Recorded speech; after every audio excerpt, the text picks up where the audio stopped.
Hello everyone, I'm Ryan from Fireside Yankees, and today we're doing another tier list video, this time with the Yankees pitching staff. We did hitters earlier in the week, and now we're moving on to pitchers. There's a lot to talk about, but before we get into everything, make sure you like, comment, subscribe, turn on that notification bell, and give us your opinions on what the Yankees and what this tier list should have looked like in the 2025 season. We'd appreciate all your continued support and all the feedback you guys give us. Without further ado, let's get straight into it. Let me just fix this right here. I have the D and F inverted, and let's get started right here at the top. Now we're gonna put Hal, Cashman, Boone, and the Yankees all towards the end. I got some comments last video about why Cashman got a grade and why the team got a grade. Yes, they're not pitchers and hitters, but I am grading Cashman on how well he acquired pitchers, Hal on spending and the investment he made on pitchers, Boone on his bullpen decisions, and the team as a whole in terms of how their pitching staff performed throughout the 2025 season. Let's just jump right into this. The first pitcher we have is Cam Schlittler, and Cam Schlittler, it was a really good rookie season, a sub-3 ERA in the regular season, some excellent postseason starts. I think I'm ultimately going to decide it's between A and S. Does the Red Sox start give him an S? I'm not particularly sure. I personally don't know if I could give him an S based on that. I feel like, again, you think about the only guy who put an S last time, that was Aaron Judge. I feel like if you're going to get an S score or an S grade, you have to be a Cy Young winning pitcher or a top 2 finisher in the Cy Young Award. So Cam Schlittler will end up here in the A tier. I think it's a fair and honest grade for a guy who had a great year. I mean, we're talking about the A or S tier. Certainly the most reliable pitcher over the final 2 months, including the postseason for the Yankees. Schlittler, a star, a rookie sensation. What a year he had. Max Fried, I'm also going to slap in the A tier. Max Fried had a really darn good season. He finished with a sub-3 ERA as well. He made all of his starts, tons of innings pitched, set career highs in innings pitched and strikeouts. His 4.8 wins above replacement as a starting pitcher ranked inside the top 10. So if you're inside the top 10 for starting pitchers and wins above replacement, innings pitched, and ERA, I think you're an A-tier pitcher. I think that is where you belong. He wasn't Garrett Crochet. He wasn't Tariq Skubal. The postseason definitely hurt him. Had he had a great postseason, you could have put him in the S-tier, but I think the A-tier is a really good spot for him to be in. I'm going to put him ahead of Schlittler based on volume, and that's kind of where we're at. Now, with Carlos Rodon, I think it's easy for some people to say bad postseason, B.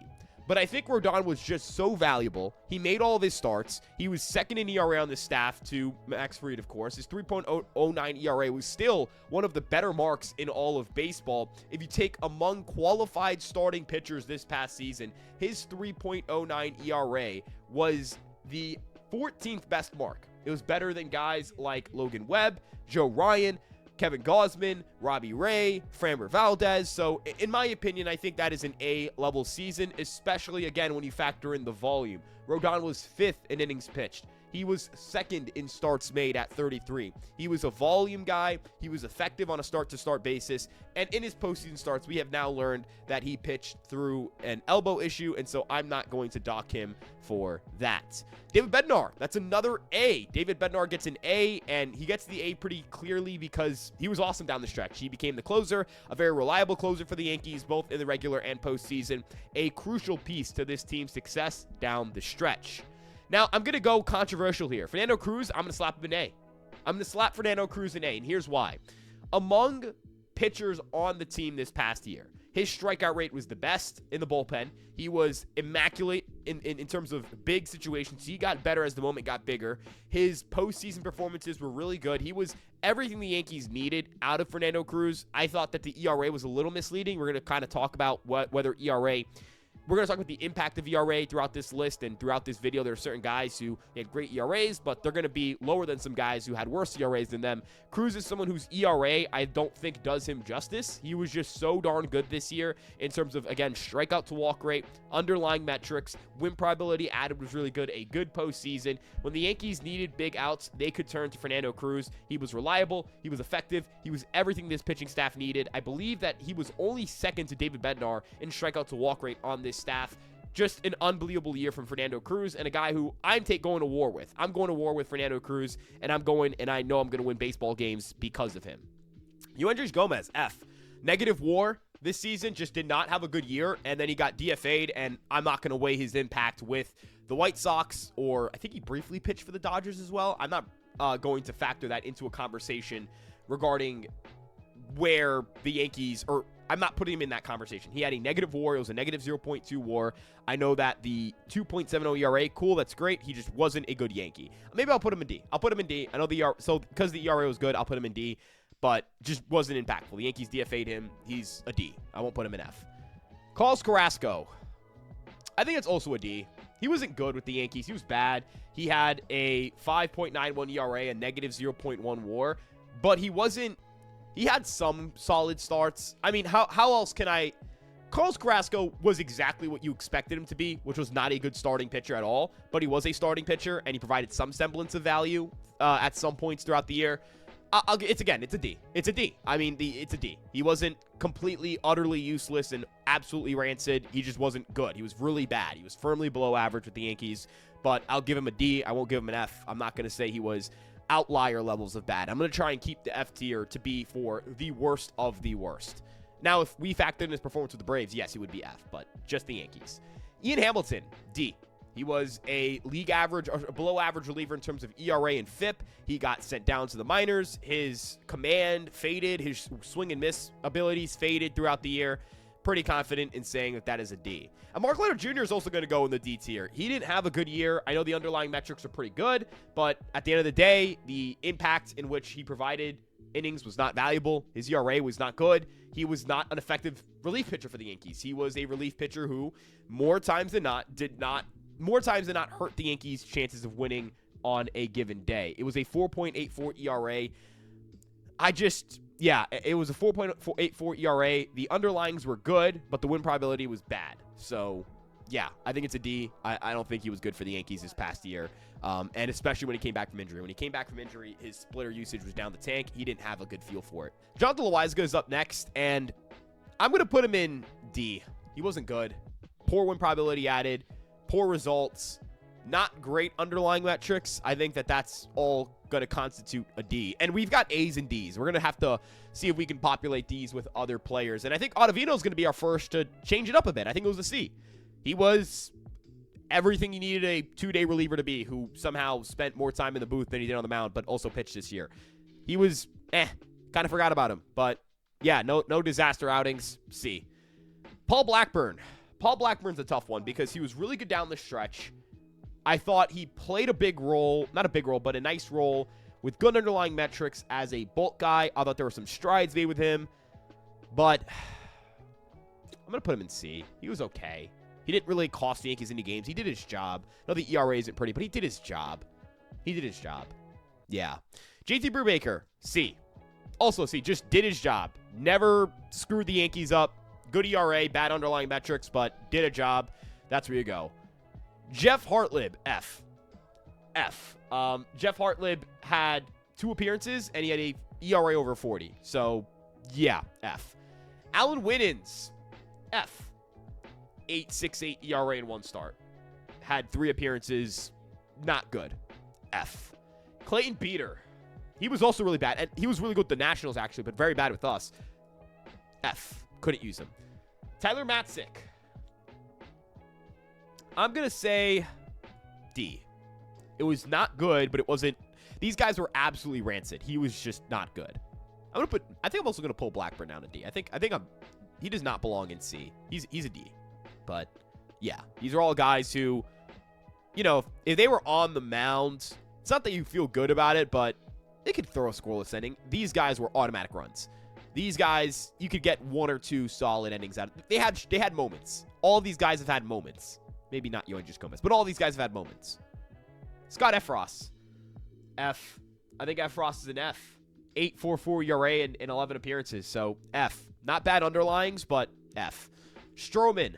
In the same vein, Carrasco's a tough one, or Stroman's a tough one because of Carrasco.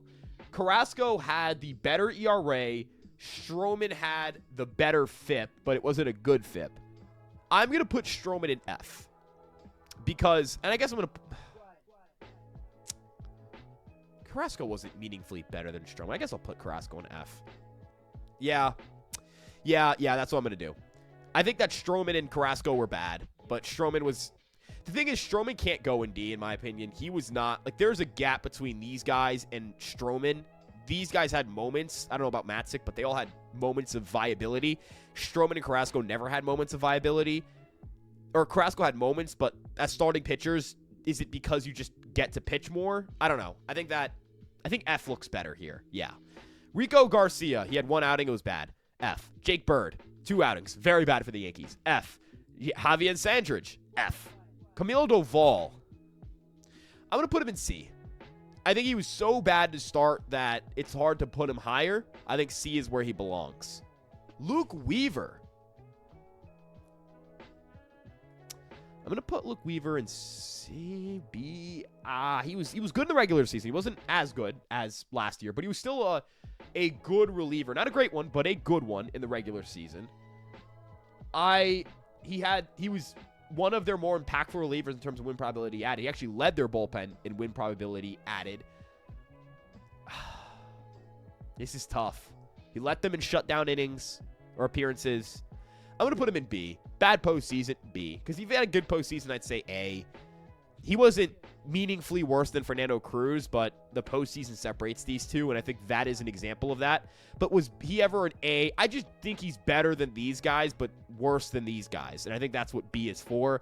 Very low-end B. He was good, not great. Will Warren. I think I'm going to put him in B. Yeah, B. He was a league average starting pitcher, which I think is more valuable than a league average relief pitcher. And that's why I'm going to put him in B. I think Weaver was a good relief pitcher in the totality of the year, but bad in the postseason and may never be good again. Like the future of Luke Weaver is definitely a question mark. Will Warren, I think, is a B. He was a league average starter. He made 33 starts. I can't give him a D. I'm not going to give him an average. I thought he was solid. There was a solid starting pitcher. He made a lot of starts. He delivered a lot of quality starts. A lot of the bad ERA stuff is from blow-up outings, but he kept you in games more times than not. Bad postseason, though, but a lot of guys on this list had bad postseasons. The pitching staff was terrible in the postseason. Yerry Dos Santos. C. Yerry was good ERA, couldn't trust him in big spots. That's what he was, and that kind of pitcher he was better than some of the other, like Yoenis Gomez was that as well. I don't think he's Yoenis. I think it was better than Yoenis Gomez, which is why he's here. He's with JT Brubaker, who's another good ERA, bad underlyings. This is where he belongs. I hope he can move higher on this list. I have some faith in Yerry long term. Doval is also, I think, someone's going to move up this list next year. Devin Williams, B. It feels weird. I think he and Weaver do belong in the same tier because both of them were wildly inconsistent, never good at the same time. Williams had the better postseason. Weaver had the better regular season. I think that this is a perfect. Those guys were not the worst relievers on the team. They're clearly some of the better relievers on the team, but good gosh, could they be unreliable at times. Tim Hill, I'm also going to put him in B because I think that also describes him. Not completely awful, not mediocre, but not reliable either. He was better than Bleh, but he was not reliable either. He was up and down. He had a great postseason, though. I think that's what keeps him in B. Might have kept him in C with a bad postseason. Ryan McMahon does not belong here. You're going to go to the back end here. Clark Schmidt belongs here. So, yeah, that's weird. Anywho, looking at the final pitchers here, we have Ryan Yarbrough, C. Was really solid in the rotation. Was bad in the bullpen. I think it's a C. He didn't make the playoff roster for a reason. Brent Hedrick, I'm going to put him in B. I know it wasn't a lot of volume, but I actually really like what I got from Brent Hedrick throughout the year. I thought he was really effective for the Yankees, so I like Brent Hedrick a lot. I think the swing and miss stuff is going to get him a shot in the 2026 bullpen. Brent Hedrick, you get a B. Good strikeout to walk rates, good ERA, good impact when he was on the field and when he pitched, but he didn't pitch much. Clark Schmidt, going to put him in B. Didn't finish the year. But when he was pitching, he was good. He was good. He was a good starting pitcher. Wasn't as good as Rodon or Fried. Didn't pitch as deep into games. It's part of this. But pitched deeper into games than he had in his career and was a good starter. He is the best of the Bs, in my opinion. He was better than Warren on a per-rate basis. He was more impactful than Weaver and Williams, I think, in the regular season. More impactful than Hill and Hedrick in the regular season just because he started and, I think, pitched more innings than any of those guys did individually. I think that he belongs in B. I think if Clark Schmidt had pitched a full year, he might have bid for a chance at A. Or he might have had a bid at A. Luis Gil. I think it's a C. He was, I know it's weird to give him a worse season grade than Will Warren, but you got to think part of Will Warren's value was he made so many starts.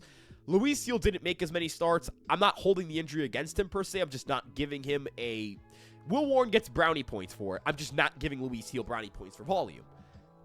The ERA was good, but the underlying metrics weren't good, and we knew it was going to catch up to him, and it did in the postseason. And I would also like to add with Heel, I don't think Luis Seal's year was the kind of year that gives you hope for next year either. I think it makes you go, he's going to have to rebuild some of that value he had going into the 2025 season. I wasn't happy with what I got from Luis Heel. I felt very underwhelmed with his starts. I felt like I was watching a guy struggle through starts. Chris made a really good analogy recently where he described Luis Heel as a bad driver who has yet to get into an accident. That is what 2025 Luis Heel was in the regular season. He was on his phone texting. He was, blowing past stop signs. He was turning right on red on situations where the sign indicates he can't turn right on red, and he didn't get into an accident. That doesn't make him a good driver. He just didn't get into an accident. And because he didn't get into accidents, he's not a D, but I think a C is the grade I would give him. For the Yankees as a whole, the pitching staff, I think it was an average year. They were so bad in the postseason. They were better than I thought they would be based. The rotation was better than I thought it'd be. The bullpen was worse than I thought it would be.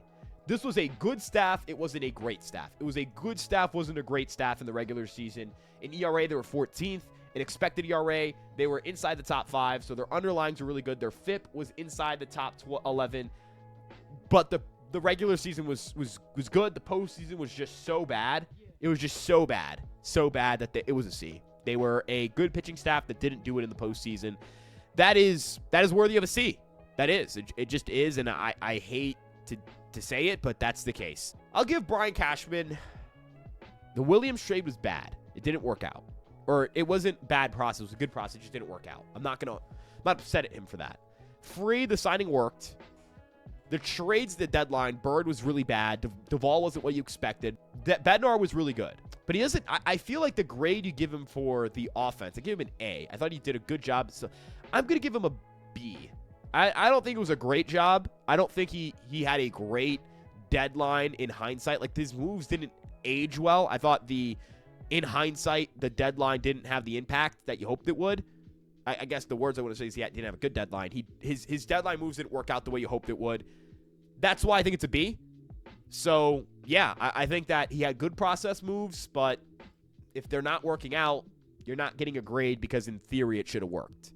You're going to get a grade because it did or did not work. Fried was such a good signing that he goes on, he gets a B. So was Bednar, such a good acquisition. He gets an A. I think Bednar was, like, pound for pound, one of the best relievers traded, one of the best relievers acquired. The Yankees won 94 games because of him. Schlittler, his internal development, that's part of this conversation as well. I'm going to say that that's a B. For Aaron Boone, his bullpen managing, I actually didn't think he had a great postseason. I'm going to give him a C. He was whatever. He's a manager. Whatever. He was a manager. I don't think he was that impactful positively or negatively. I didn't think he had a great postseason. I didn't think he had the worst postseason managerially I've ever seen. But, yeah. I think this is a fair tier list. No S's. I think that without a Cy Young candidate, Fried was someone's going to finish top 5 or top 6, but he was never a candidate at the end of the year. He was a candidate during the year, but not at the end of the year. I think that it's impossible to give anyone an S, especially because Judge was the only guy who populated that tier in the previous video. Fried would have been the candidate for that had he had a really good postseason, but that's just not the case. So, yeah, I think it's a good tier list. Let me know what you guys think in the comment section below. You guys know to check us out at Fireside Yankees on our Twitter, Instagram, TikTok, Facebook, and, of course, this YouTube page. Links to everything are in the description, and we'll see you guys in the next one. Peace out.